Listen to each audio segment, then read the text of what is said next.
Hi, Kristin. How are you? Hi, Kate.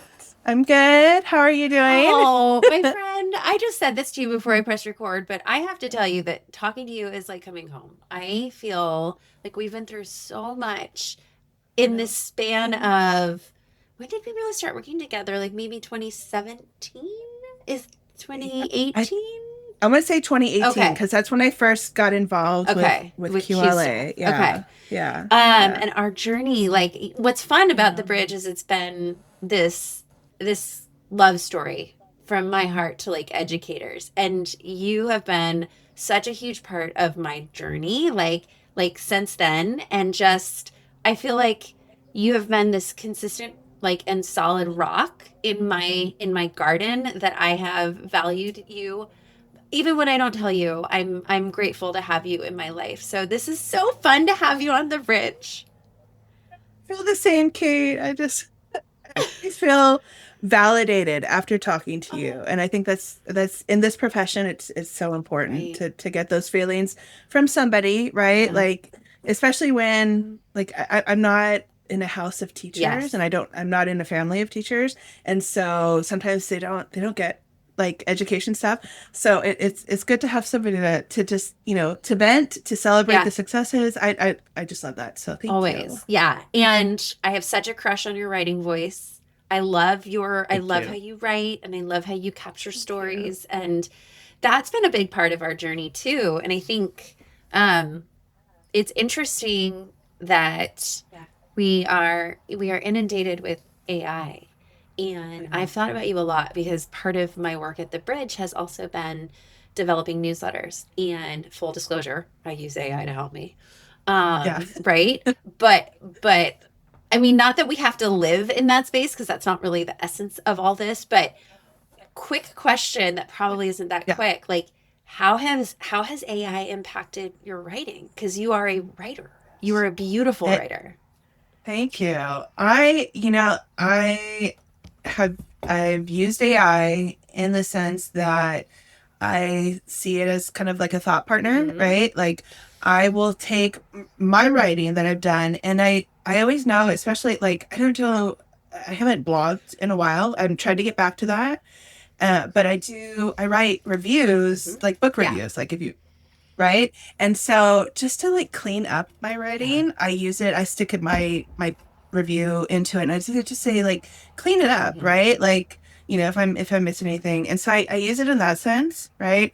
Um I love to use it to brainstorm Yeah. stuff, right? Like what, especially around trending topics, Mm-hmm. because I don't as a full-time teacher, as a mom, I don't have time, as much time anymore to be sitting like scrolling through feeds and reading the news and seeing what's new and what's trending in the world of education. So to have this tool that kind of curates, right, what's trending for Yes. me, and then I can go in and say, oh, I can talk to that. Mm. Let's do a blog. It's been really helpful. So That's interesting. yeah. Yeah, I actually will have it co-create with me. So Oh, I that's good. actually tell it I've trained this one project in ChatGPT Yeah. to always write in the voice of Cate Tolnai, which it does pretty good. Yeah. I use a lot of Yeah. emojis in my public writing because whenever I say that, I'm like, why are there so many emojis? Um, Yes. which tracks. I know it does. It loves emojis. It It's like, does. I don't think it can be emotional, right? As may I. So it's got to get it in somehow. Right. So I'm like, that's very colorful.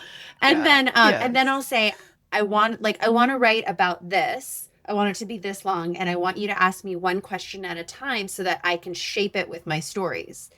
And Yeah. that has really been a strategy that works for me because I feel like everything that's produced is mine. It's my story. These are my moments, my ideas, but it just actually it's empowering because I'm like, oh, you just wrote it really nice for me. Thank you very much. Yeah. Yeah. Yeah. I really like how it's like, especially if you've been using it for a while, it starts to recognize the patterns in your Yeah. own writing, which is really Yeah. helpful, because as you said, you as a writer have a very distinct Yeah. voice, right? And to still be able to maintain that, Hmm. right, while just cleaning up your work and getting additional idea, Yeah. I think it's really helpful. And as somebody who with like ADHD, right? Like I've found it so I useful, love Kate. Like, so, that. yeah, I love yeah. it. Okay, I want first of all, Kristin Oropeza. Yes. Who are you? Your bio will be in the Oh my show gosh. notes, but what's our story? What's your story? Oh my gosh. Okay. My story. I've been in education for about 14 years, if you can believe it. Um, I've served as like a longtime special ed teacher. I did a short hiatus as a tech coach. Um, the last 3.5 years, I had been working at an educational, I say educational, right? But they do a lot more than that. But nonprofit here in California. And then just recently returned to the classroom this fall. And I'm still doing all the other stuff too, right? Yeah. Like I work, for our LA County Office of Ed, as an induction mentor. The last year I was an intern supervisor. So I was working with like brand new Oh, I special ed love teachers. They are And so lucky to have you. Oh my it was gosh. I have to tell you a funny story, Kate. Okay, I was overseeing an intern who was working at a local district, and it happened to be the district I started off Okay. as an aide and then got a teaching position in that district.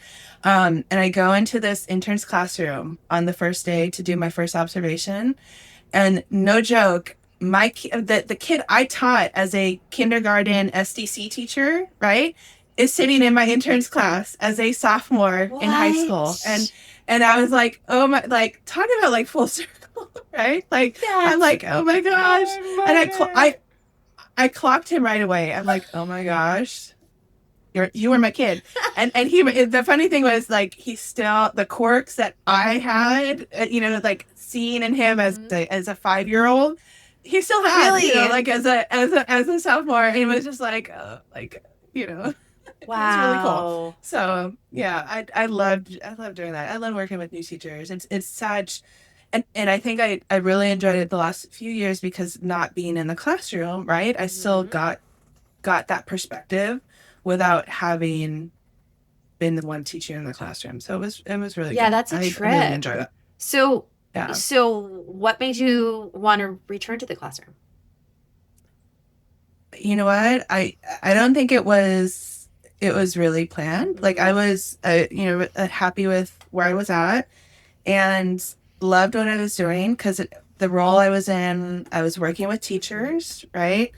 And I got to do some professional development. I was still presenting at conferences, which, as you know, I love to do, and just it was just funny because I'm not the extrovert that you are, Kate. But You're an introvert. You're an but extroverted introvert. I I am, Yeah. yeah. One forced to be, Yeah. yeah. Yeah. Yeah. Yeah. Um, so I was happy there, and I Hmm. and I don't think like I really was looking for a job. There were Hmm. a couple positions that came up, and I was like, it would be a disservice if I didn't apply because they were like positions.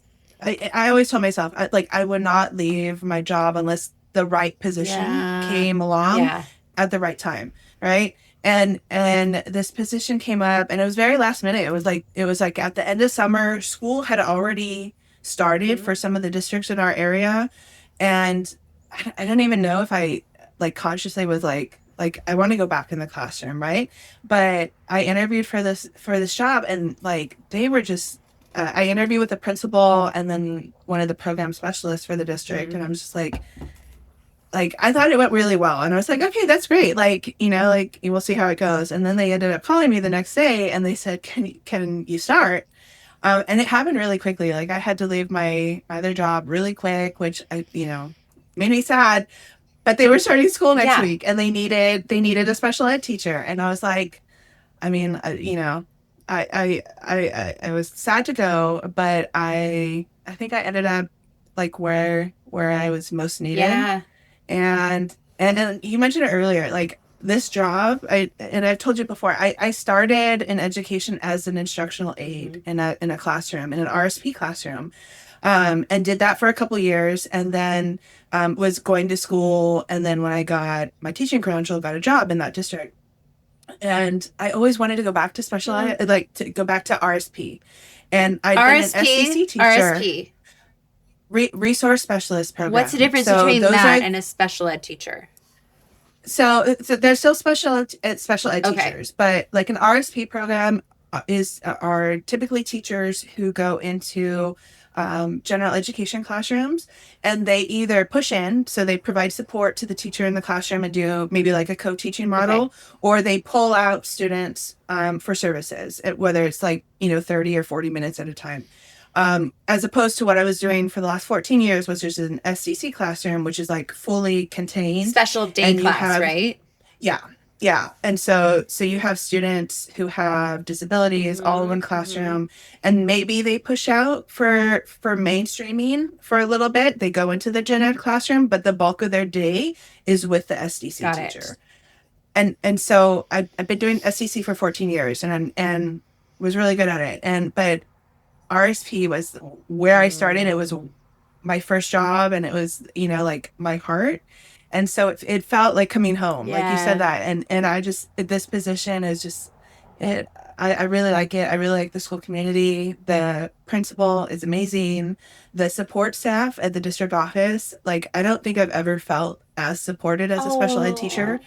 which is really, it's critical as a new teacher to the district, right? I've been doing this special ed thing for a while, but as a new teacher to the Mm-hmm. district, never felt more supported. And it's I couldn't be happier. I'm really, I love it. It's You're really like great. beaming. So Of course you do. Like oh, you, good, it's good. so interesting, like, because we've talked so openly about your journey Yeah, and like even the way that you have integrated technology so mindfully, and you've been such a voice and an activist and an advocate for accessibility and technology and for all kids and appropriate use of yeah, that tech to bring all learners to the space.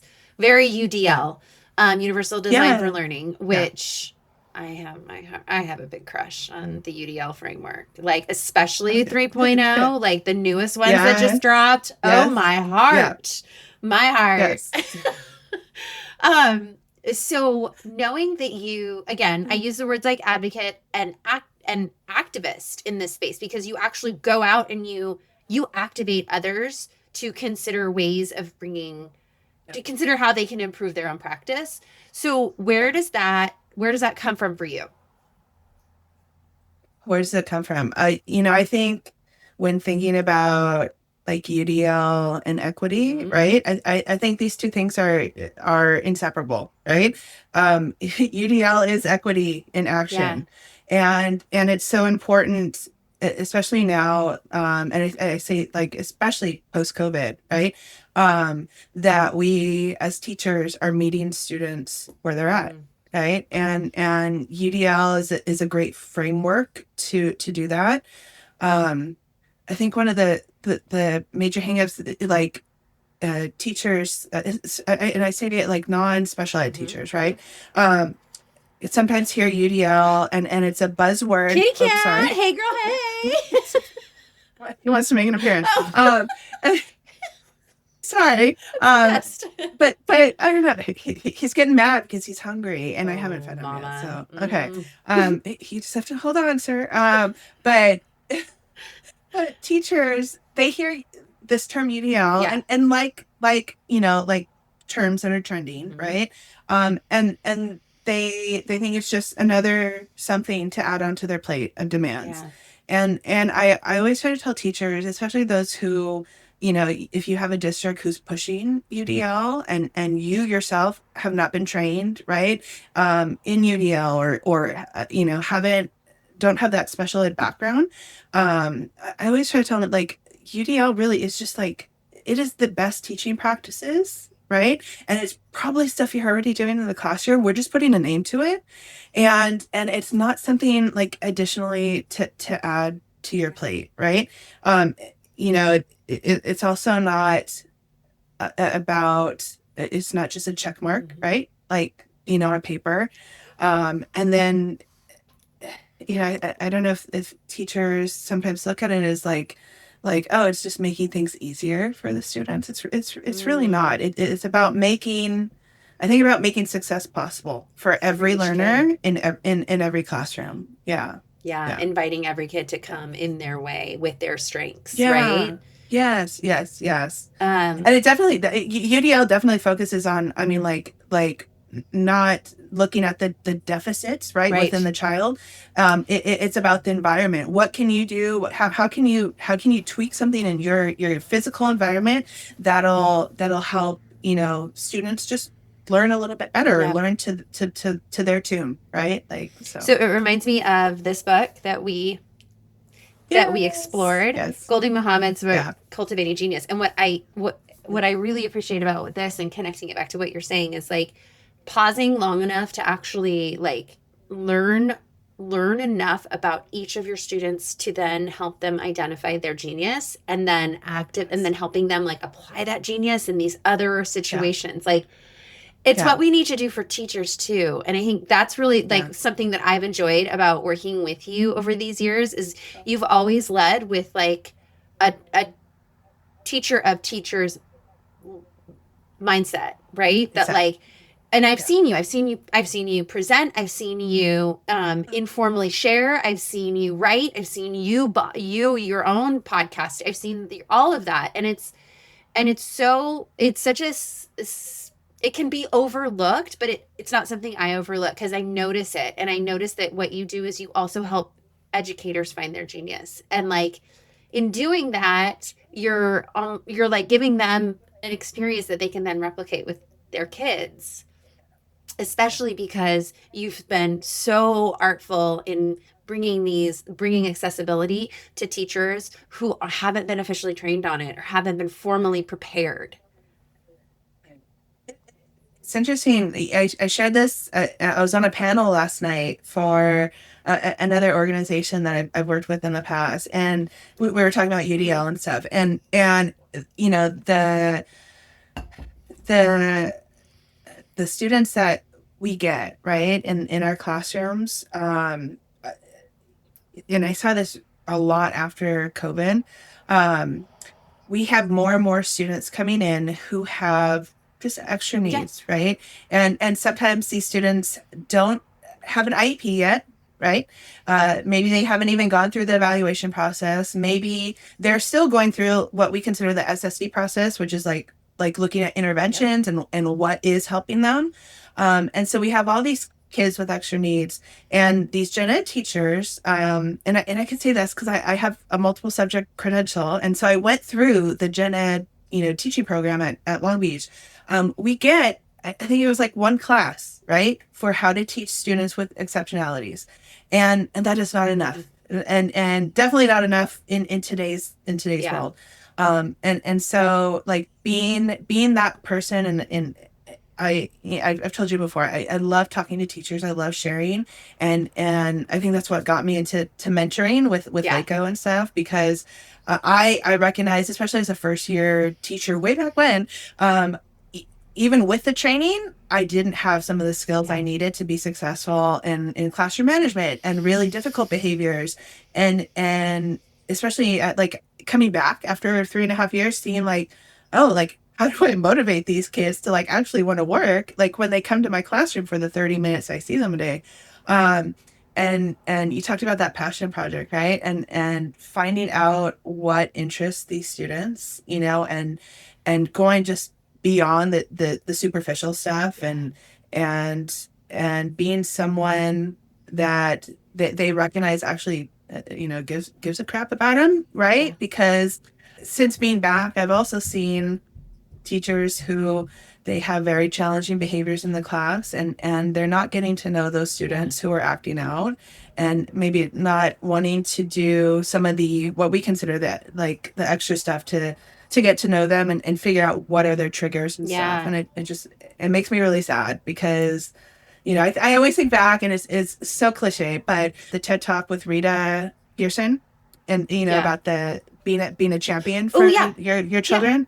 So, and she says something, and it has stuck. And I mean, like I watched that video, and years later, Kate, like she said, kids will not learn from teachers they don't like, Yeah. or vice versa, right? Like, I know we get so many kids in our classroom, and I think it's our job to figure out what's going to help them, and whether that's academically or whether that's behaviorally, Yeah. so Do you yeah. find, since you're in the space of mentoring and induction, do you find that Mhm. the next generation of educators are coming to classrooms better prepared for that? Or, like, how would you define their readiness to differentiate and kind of create those moments of connection with all their learners?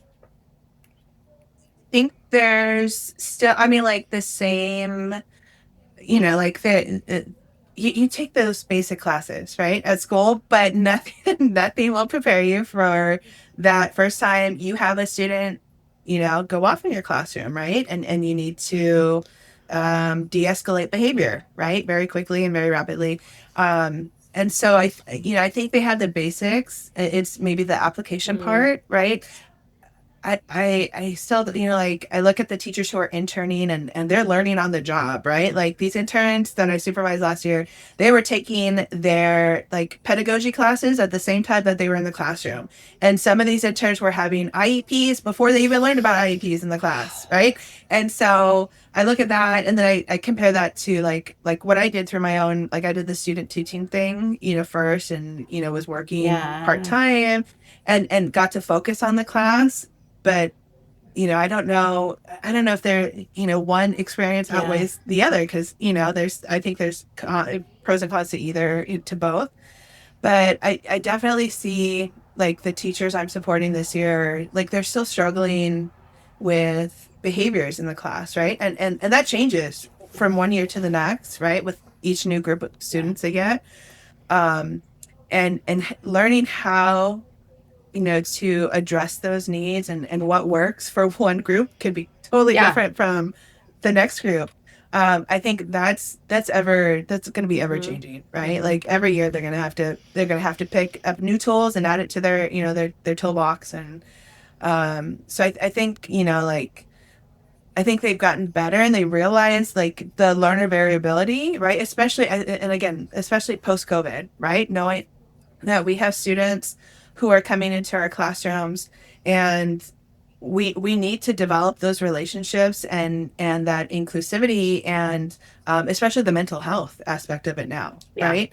And I think those are things that I hope, districts continue to prioritize, with their teachers, especially new teachers who Yeah. might need additional training with it. Well, I know So that so much of the funding has shifted in the last like 6 or 7 years. And I think we saw ed tech monies shifting away from ed tech specialists and TOSAs and coaches and moving towards like kind of being instructional generalists, and supporting teachers in that general way to make room for those funds to potentially be available for SEL needs and behavioral needs and stuff. Are you finding that there's more, since you've been back, there's more in place in that area for kids? I'm going to say that it's largely dependent on your district Yeah. and your school, and where you work. So I work, um, this is the first time working in an Orange County Hmm. school. And I'll tell you right now, LA schools and Orange County schools are really different. Really They interesting. are. They Interesting. are. But it's still a Title I Hmm. school, right? We have I think we have the highest special ed population in the district, because we Wow. have so many special ed classrooms on our school Okay. site. We are also a dual immersion school, so we Ooh. have dual immersion classes, which are really What's the cool. language? Um, Okay. Spanish and English. So, and then one of the things that we've been doing this year, our district is working really closely with OCDE, Hmm. so the Orange County Department of Ed, and we are going to be. I think they said that. I think we are officially the first elementary school to have a designated well space for students. Oh, Yeah, it is so cool. It's a wow. whole.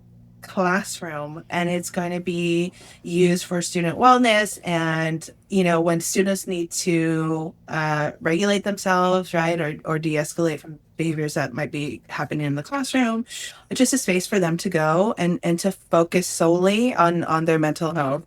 And so we're getting training from OCDE, who they're coming in and they're providing training at our staff meetings, about like trauma informed practices, which I think is really So important, important. especially post Yeah. COVID. And so we're getting training on that.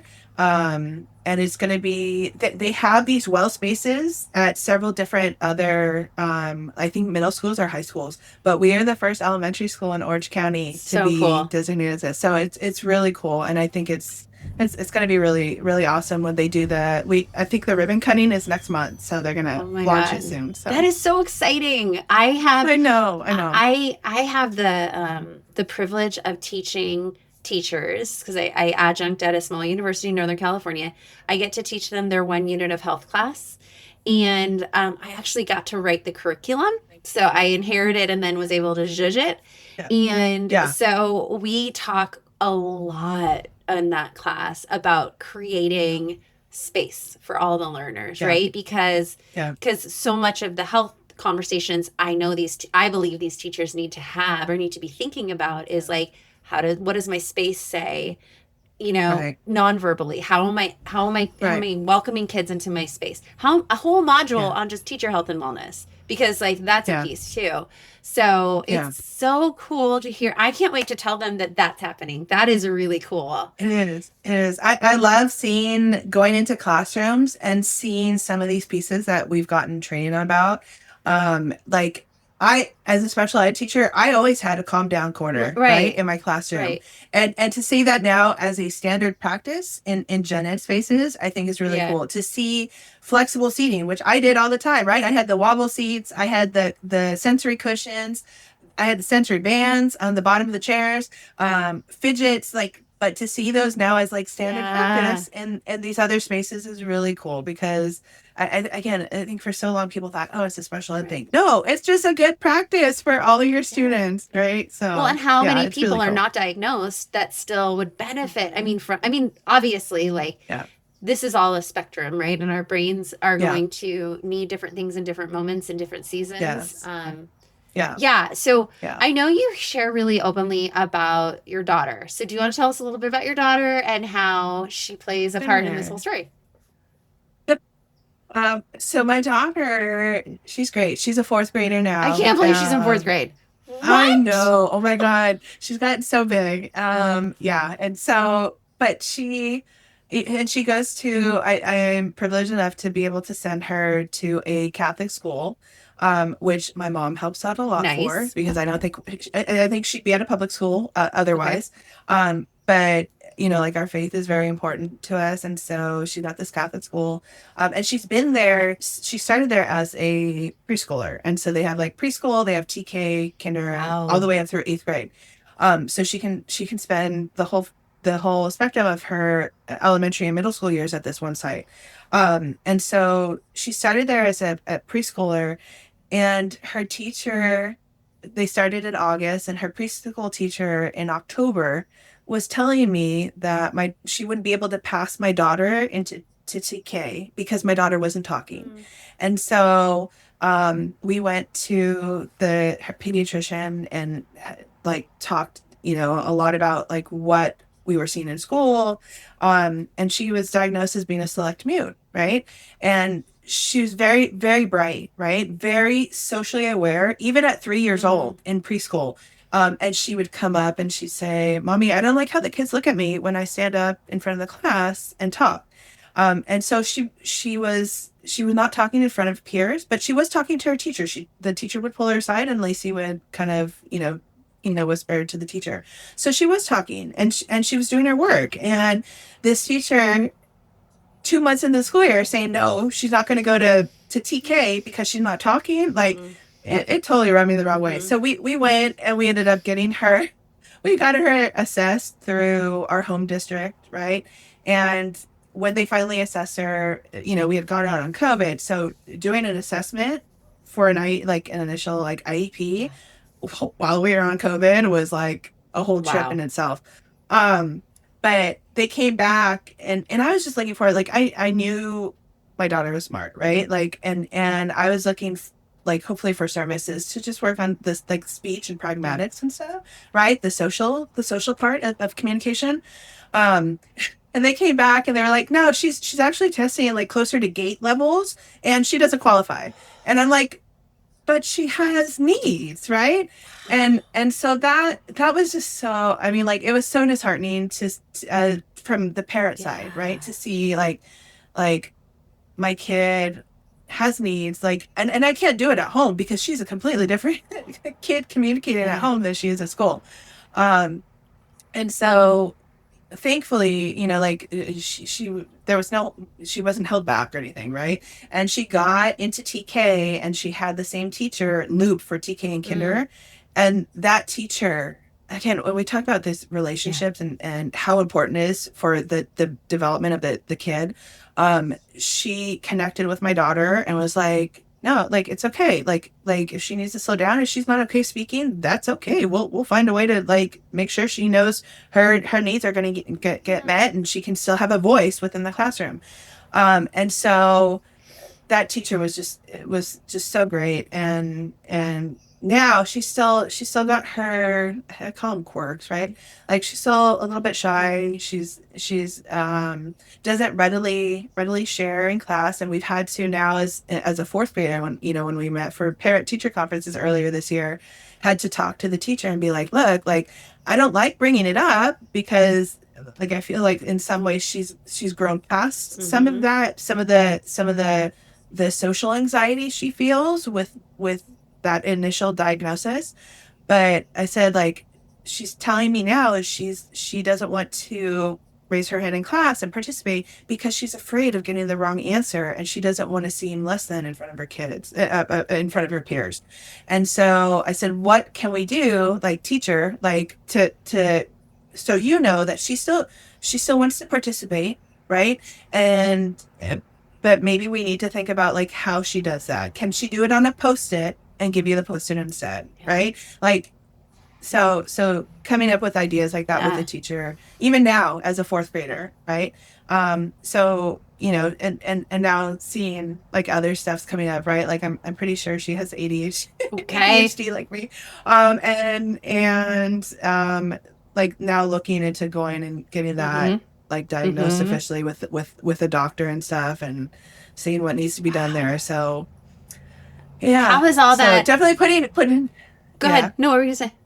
I was just going to say, just putting it into Yeah. practice, right? Everything I have learned as a special ed teacher, and bringing it home Yeah. and being like, yeah, I know what that is, right? And just, it's sad. The one thing I really love, like, the Catholic education Mm-hmm. system, and there's a lot of pros to that.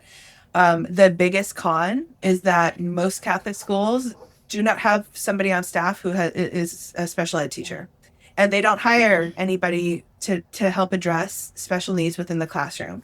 And those students are either told, or their families are told that they either, stay caught up, or they can go to another school, and that's not how it should be. And I understand, like, budgets and stuff are different, but you know I think, again, special ed teachers help all students, Yeah. not just like those with the identified needs. So Right. yeah, Yeah. How has yeah. that? How has all of that like impacted the way you're helping to shape the next gen of teachers? Oh my gosh. I tried to imbue on them, right? Like how important it is to have empathy, Mm-hmm. right? You never know, like, what your students are going through, Yeah. right? Um, I can see a kid and I can see him get triggered by something, and without knowing, like, what's going on at home, and we can assume, oh, like, it's so easy to assume, like, oh, this kid's just acting out, like, he doesn't want to do the work. But we don't know if, he didn't have breakfast this morning, right? And he came to school hungry, or maybe their parents are going through some stuff and that's very triggering and very traumatic for that child. And then they're seeing their parents fight at home and then they're coming to school and being expected to work when that's the last thing they really feel like doing, right? And so just trying to impart, on them that I think empathy is so Mm-hmm. important in what we do, and having and trying to maintain dignity with our students. I Mm, think I don't think that ever goes away, right? Even as an adult learner, right? And somebody who's taught college level kids before, I think it's just so important, right? totally. So I wish I would have been in your orbit back when I was teaching because I taught until 2013, 2012, and I taught middle school. And I think about all the things I've learned just being around you and listening to you, and how you make accessibility accessible for all of us, which I know that's a bit redundant, but you do. And it's like I think you live it in a way that's driven with passion, and you also I think you help a lot of teachers understand the role that they can play in ways that these teacher prep programs are not doing yet. But that's why you and I are in teacher prep or teacher education, so we can yeah, change it. yeah, yes, right. You have to be the change Yeah, you want to see, right? totally. Like, and like I just look. I was talking to somebody else the other day about the teacher prep Mm-hmm. programs, and I said we were talking about a tech course, right? And how the teachers that are teaching this tech course are still using like tools like Microsoft. And I said, but do you know what they're using in the districts? I said, a bulk of the districts, at least the ones I've worked in, we were not Microsoft schools. We were Google schools. And so the kids are still these college students are still doing PowerPoints, Yeah. right? Instead of Google Yeah. Slides and I think there's still this huge disconnect Mm. about what's being taught in the teacher prep programs and what's actually Mm. happening in schools and the tools that as a brand new teacher you have access to. Um, and so I think, that's a big thing. I think yeah, I have so many thoughts on that. I You're could, like, I that's could, our next podcast, Kate. yes, yes, yeah. I feel like we could because we didn't get to talk much at all about the ed tech, but I I know, don't care. This time is I lovely, know. and it's great to see your fire, lit and in this space Thank again. And you. Thank you. what do you think is? I mean, maybe you've already said it, but like you work with these new teachers. If you were to go back and talk to yourself as like a second or third year teacher, what wisdom might you share with yourself?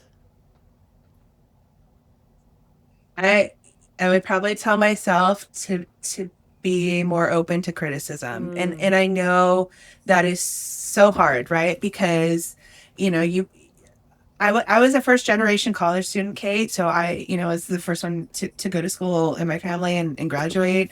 And I was so proud about that fact, right? Like I went to school, like I got a degree. I know so much, right?